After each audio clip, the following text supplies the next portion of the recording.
Hi guys, so this week is National Student Money Week and my name is Azize and I'm a second year BA English student and I am commuting from to get to uni and I am living at home, and also I have my friends here who are going to introduce themselves. Hi guys, my name is Maria and I'm studying here a postgraduate degree. I'm doing global governance, but I've done my undergrad here as well, so I've been here for a while.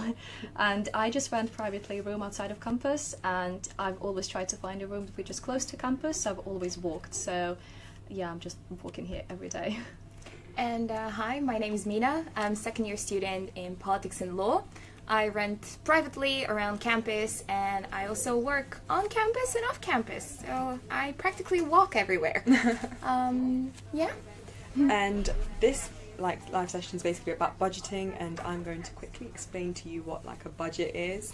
A budget is where you check how much money's coming in and how much money's coming out. So cash inflow and cash outflow. And you kind of look at what money comes in, your costs and your expenditures, and it's basically there to try and help you to not spend too much and kind of monitor what you're spending on and how much you're spending on, basically. Yeah, I would definitely say keep track of all of your money and definitely take into account the big things. And the biggest one probably going to be accommodation if you don't live at home. If you live at home, then probably transport. What would you say? Oh yeah, definitely keep on track how much you're spending on travel, because travel is very expensive, especially in London. But accommodation, always try to find something which is close and think how you're going to actually get to campus, because if you can take a bus, that's going to save you some money. If you can walk, that's even going to save you more money. And always think not just to find a really good place that you really like, but how you're actually going to afford living in that place too. So just try to be realistic with this, but also think about other bills like phone bills or anything else that you might need to pay, because they're gonna come every month and you need to make sure there's money in your account to pay for them each month as well. And one of the important ones is also food, because that's where you can spend as little or as much as you want to. You can always order something in, but if you're going to be doing this every day, you're going to spend a ton of money. If you're going to try to cook yourself, then you're definitely going to save a little bit more. But even if you can't cook, you can still try to cook simple things, and that's already going to help you. Pasta. You can cook pasta every day. I think that's a student dish. So. Definitely.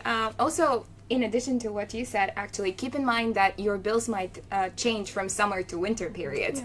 So gas might be more expensive during winter because, well, we don't want you to freeze. We don't want us to freeze. So keep in mind when you're first budgeting everything at the beginning of the month, when you get your paycheck, you'll have to put some money away, definitely, for those things. Also, if it helps you, because it helps me to have an agenda, you can use your phone, you can use a spreadsheet. I'm very bad with technology usually. I'm more old-fashioned, so I have an agenda that I carry with me. It's very heavy and it's very disorganized, but chaos, as long as it's chaos, there, yeah. Well, that's fine. So at the end of the day, once you come home, if you can just open your bank account and take a look at how much you've spent on what, and maybe think of how you can improve that, or whether if you've spent too much, maybe how you can make it up the next couple of days. Yeah. That helps me a lot, because I moved out of my house when I was very young. I was around 16, 17, and I started working at a very young age as well. So I'm 24 at the moment, and it's still a work in progress. You're not going to be a pro from the moment that you come out of home, and your parents just send you off to the world. But it's step by step, and you'll get better with every month. Trust me, it's working. Practice. Yeah, definitely. Yeah, after a while it takes, but Yeah, and also what you need to keep an eye on is taxes. I think we've spoken about this amongst each other as well. You're going to be taxed. The more you work, the more taxes you're going to have to pay. And if you're like us, that sometimes we have 2 to 3 jobs, you might have to include the taxes in your budgeting as well, because that is money that you're technically losing. Because you might monthly. think that's how much you're going to get paid, but then not quite. Not really. Not So really. keep an eye on your paychecks. Make sure that you stay in line with them, because sometimes errors happen, budgeting errors, not only from us, but the ministry and the government are also people, so they make some So it helps mistakes. check, Yeah, it helps So to check. keep an eye.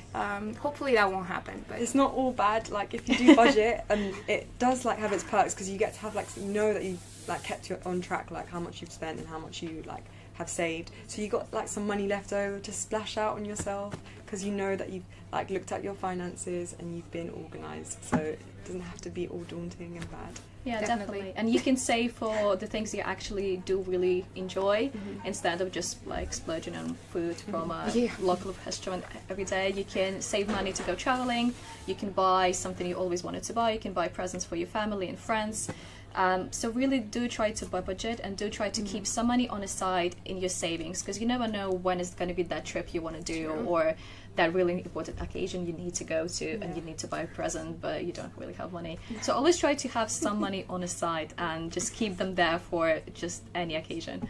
And definitely check your bank account at least once a week.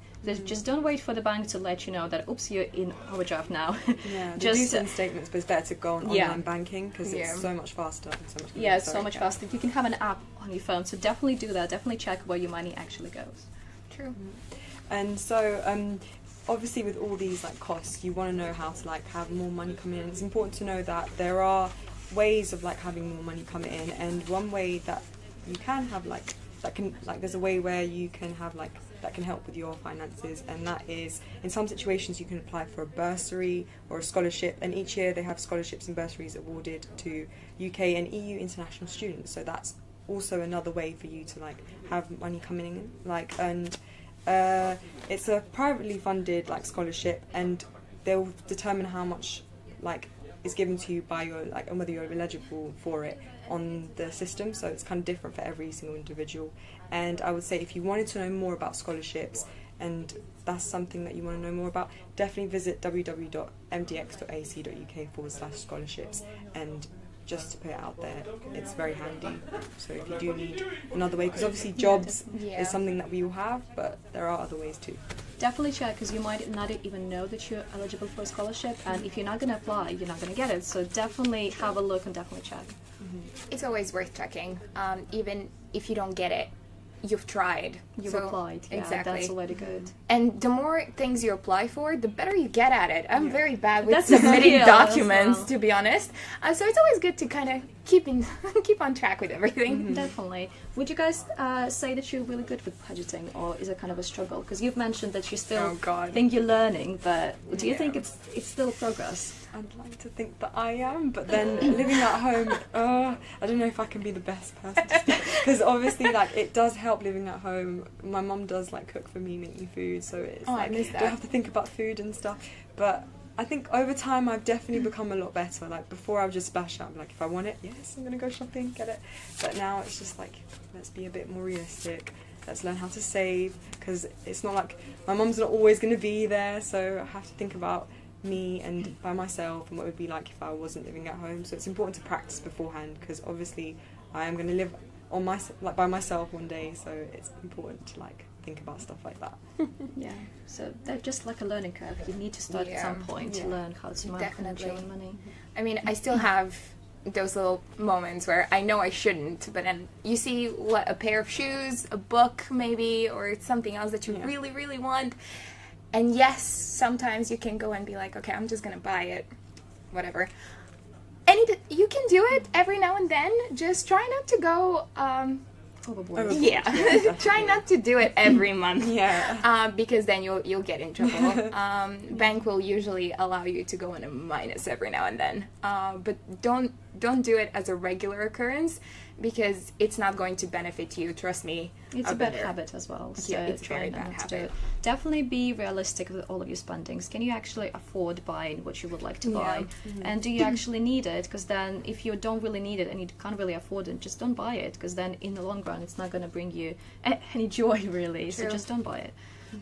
I'll definitely say like having a job like working via uni is so like convenient because it's very flexible. I currently work for the uni. I've got 2 jobs, and I would say not only is it a good way to make money, but I get to like get more experience, and it's skills that I also get to learn because we're speaking on camera, so it's important to like it's like an confidence skill because you get to like enhance your speaking. So there's loads of other perks to it as well.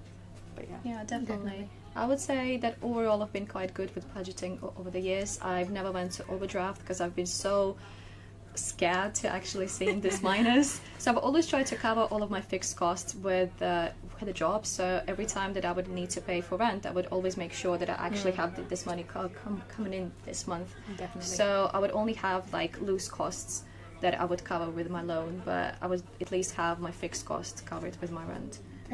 With my job. But then I saved quite a lot of money as well on the side, which allowed me to go travel or do fun things. So definitely budget.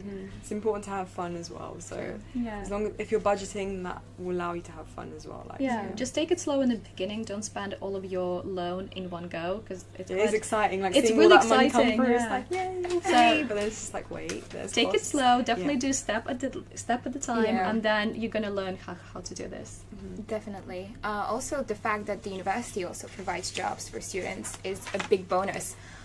We have 2 variations of jobs that you can take advantage of. So it's Unitems, which we as an institution, we work with them. They facilitate jobs on campus. So if you're in class, if you have a couple of spare hours in between lectures or seminars, you can always go and work. You're working on campus, it's a safe environment, everyone's extremely friendly. Also, the university is part of the equal opportunity. So everyone is eligible for a job as long as you're a student. It doesn't matter where you're a current student or you're returning.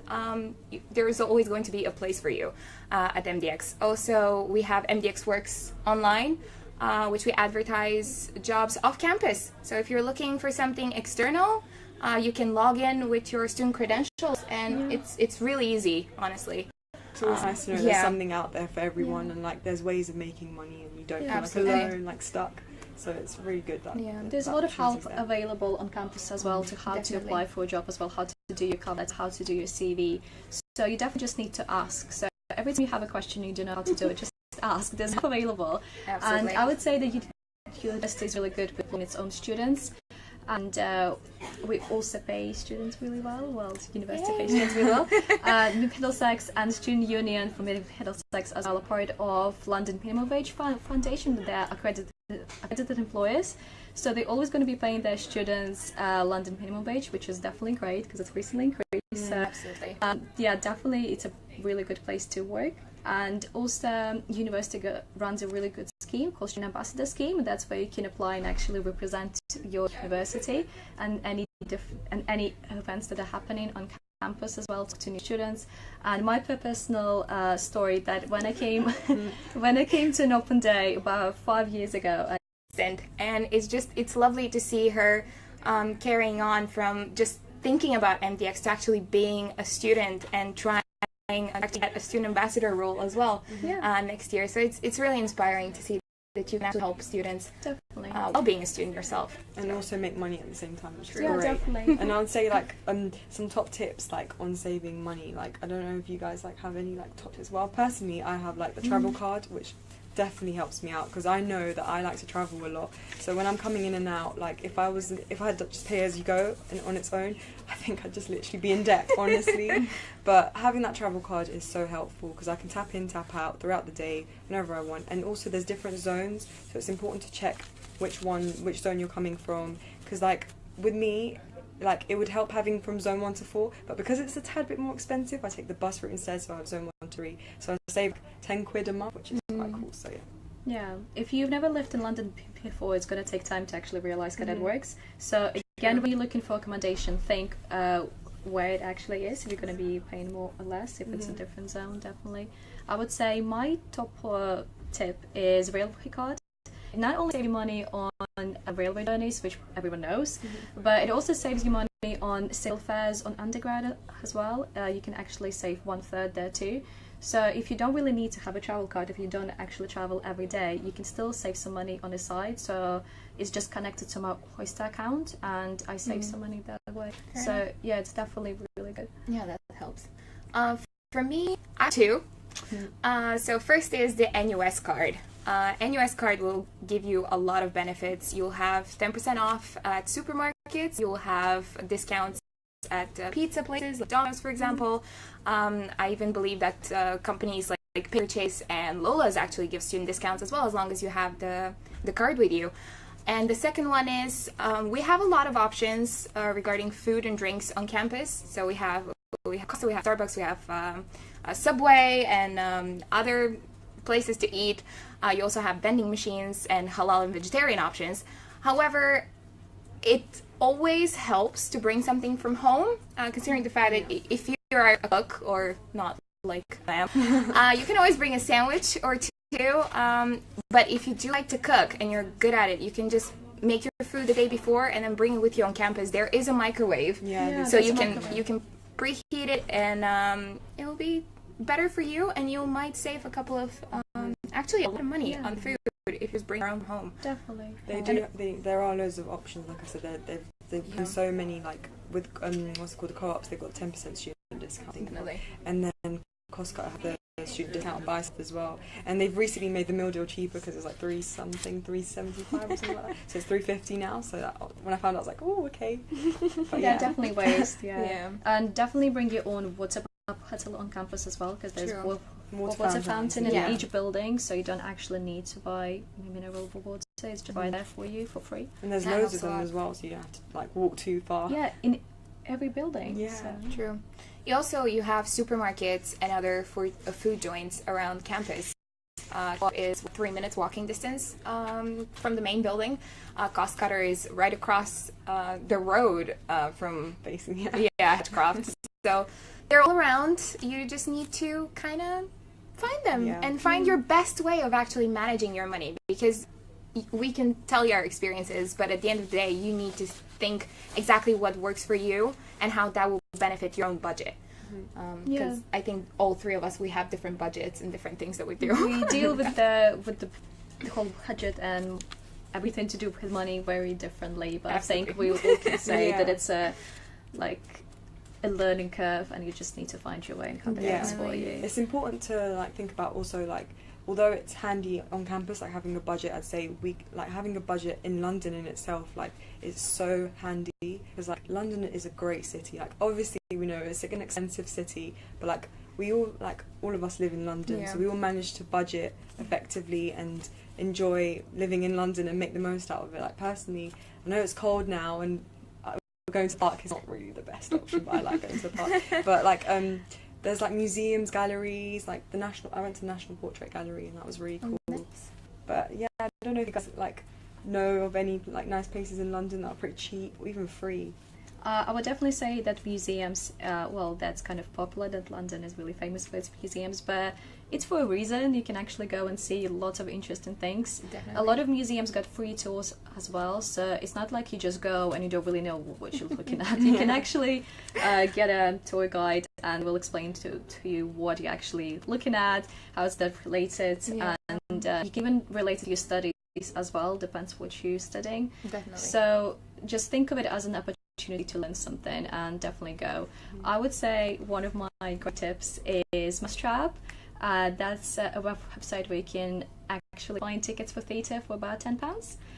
There's a whole scheme, and that's just great. You can go to theatre every month, and you can see all of these shows, all of these musicals you've heard so much about, but you've never actually had the chance to see, because they are quite pricey, let's face it.